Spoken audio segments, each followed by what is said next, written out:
বাংলাদেশের প্রত্যেক শিক্ষা প্রতিষ্ঠানে ছাত্রছাত্রীদের সামরিক প্রশিক্ষণ দেয়া হবে বলে জানিয়েছেন বাংলাদেশের সেনাবাহিনীর এক কর্মকর্তা। স্কুল কলেজের ছাত্রছাত্রীদের সেনাবাহিনীর শীতকালীন প্রশিক্ষণ এলাকা পরিদর্শনে এ কথা জানান তিনি।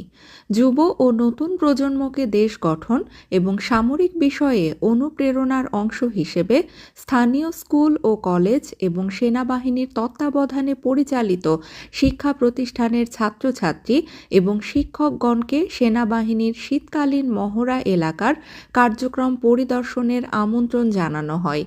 এ প্রেক্ষিতে স্কুল কলেজের শিক্ষার্থীগণ উপস্থিত ছিলেন।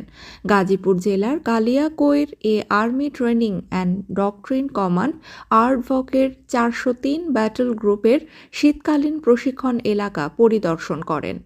পরিদর্শনের সময় আর্টভকের জেনারেল অফিসার কমান্ডিং জিওসি উপস্থিত ছিলেন।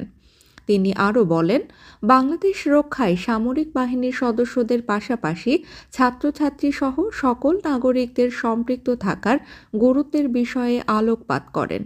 একই সাথে তিনি আগত শিক্ষকবৃন্দকেও ধন্যবাদ জানান।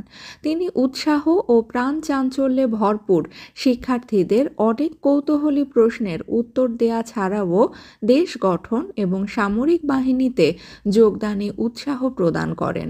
উল্লেখ্য, কালিয়াকৈর সহ আরডকের আওতাধীন বিভিন্ন শীতকালীন প্রশিক্ষণ এলাকায় 7টি শিক্ষা প্রতিষ্ঠানের প্রায় 450 জন ছাত্রছাত্রী ও শিক্ষক প্রতিনিধিগণ প্রশিক্ষণ এলাকাসমূহ পরিদর্শন করেন বাংলাদেশ সেনাবাহিনী।